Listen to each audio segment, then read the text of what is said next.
Hello, thanks so much for joining me today. I'm Sarah Janes from soapschool.com, and today I thought I'd show you how I do my colour testing. We're going to be using some bright neons, and that might not be everybody's cup of tea. Don't worry about that, because it doesn't matter what type of colourant you're going to use, from micas to pigments, clays, neons or dyes. It's going to be exactly the same process for you.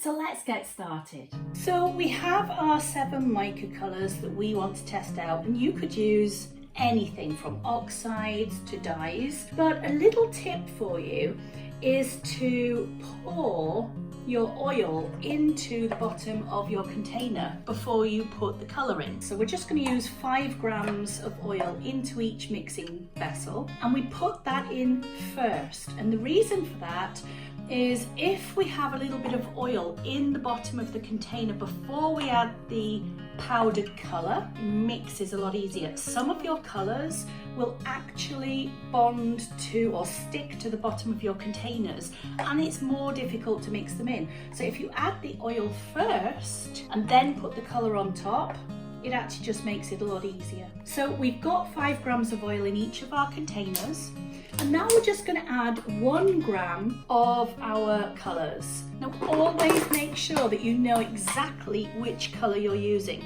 because the funny thing is that when you start testing colours, they can really change. They can just look so completely different once you've made them. So a good tip is to actually write underneath the containers and just pop the name of the colour that you're using underneath each one. You might think that colour testing is a bit of a waste of time, but you can actually spend a huge amount of money and time making soaps up, having no idea what the colour is going to be at the end, and for the really lovely designs, having some real idea of the strength of the colours and the end results with your soap recipe really does help you so much when it comes to planning your designs.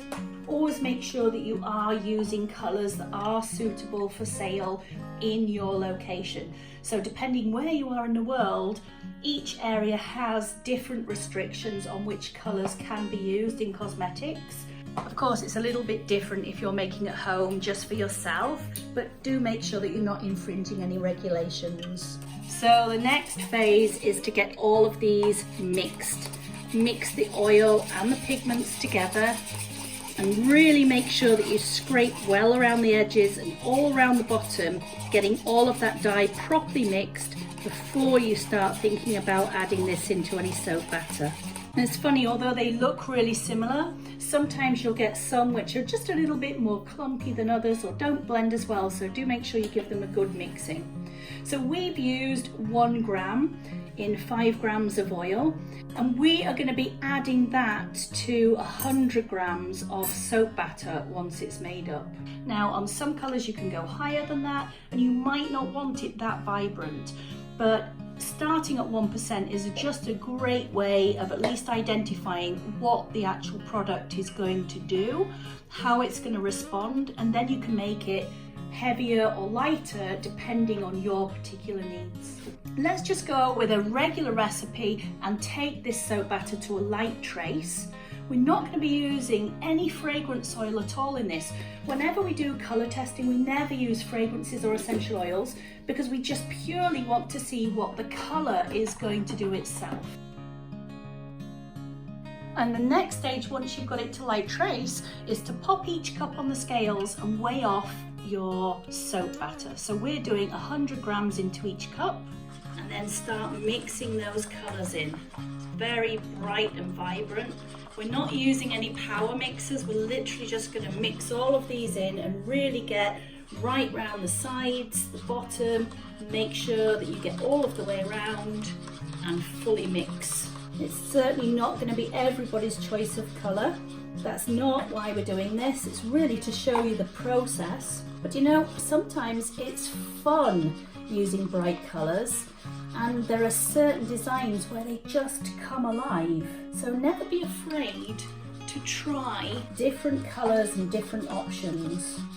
So do you like using bright colours? I like all sorts of colours. I'm very much a colour person, but I like muted colours. I do like some bright, vibrant colours sometimes too, but I like everything from super pale pastels to very, very bright colours. It really depends on my mood and the type of project that I'm working on. If you're selling your soaps, it comes down to the person that you're making the soap for. And bright colours can be ideal for a younger market, but they also work really, really well in certain parts of the world. So if you were in Africa, for example, they tend to like brighter, more bold colours. The Caribbean is bright, bold colours. India is just full of gorgeous, bright, exotic colour.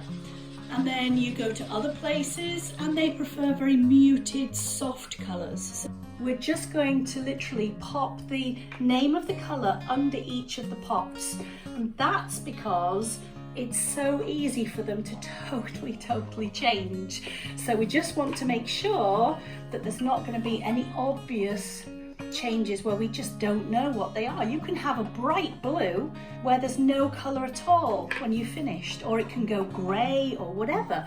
So always label them, and then it's super easy for you to come back and know exactly what you're doing. Okay, so the last part is to pour these into a mould, or in our case we're just going to use these paper ice cream pots. The reason that we haven't left them just in the cups that they're in themselves is purely because some of the colour may not have been fully mixed at the bottom and you'll end up with a bit of a mess. So this way we can actually see really, really clearly that what's been poured in there, has it been properly mixed, are there streaks? It's just another way of us testing that we've got all of the colour in that we wanted and how it's working, of what it's actually doing. You know, was it streaking? Was it not mixing properly? What were the issues? The more that you can write down, the more it's going to help you. So the final thing we're going to do is just give them a liberal spray with isopropyl alcohol on the surface. So let's have a look when these come out of the moulds tomorrow and see what colours they actually produced.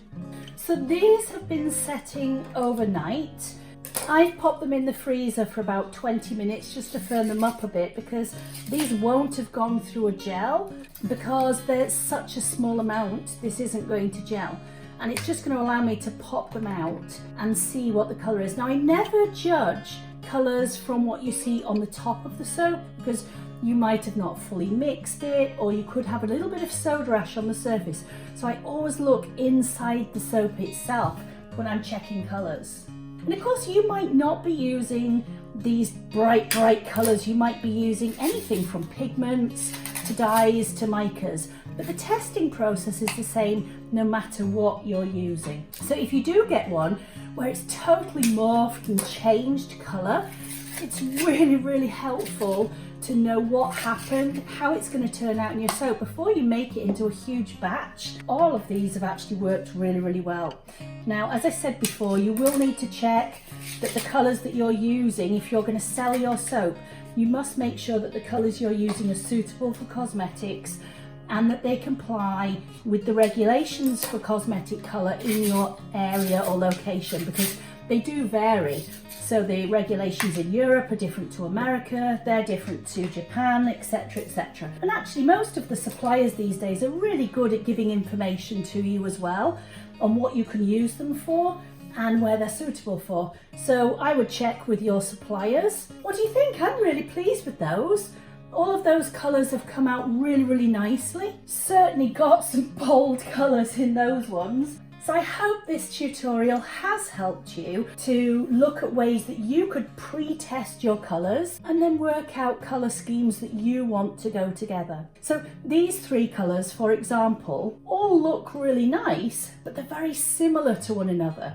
So I would never use all three of those together in a soap. So I like to put colours together and work out what's going to give me some good results when I'm putting a project together. And just by grouping things together, you can sometimes come up with some that you can see straight away would actually work really, really well. Whereas if I put three really similar ones together, I'm not going to get much of a result.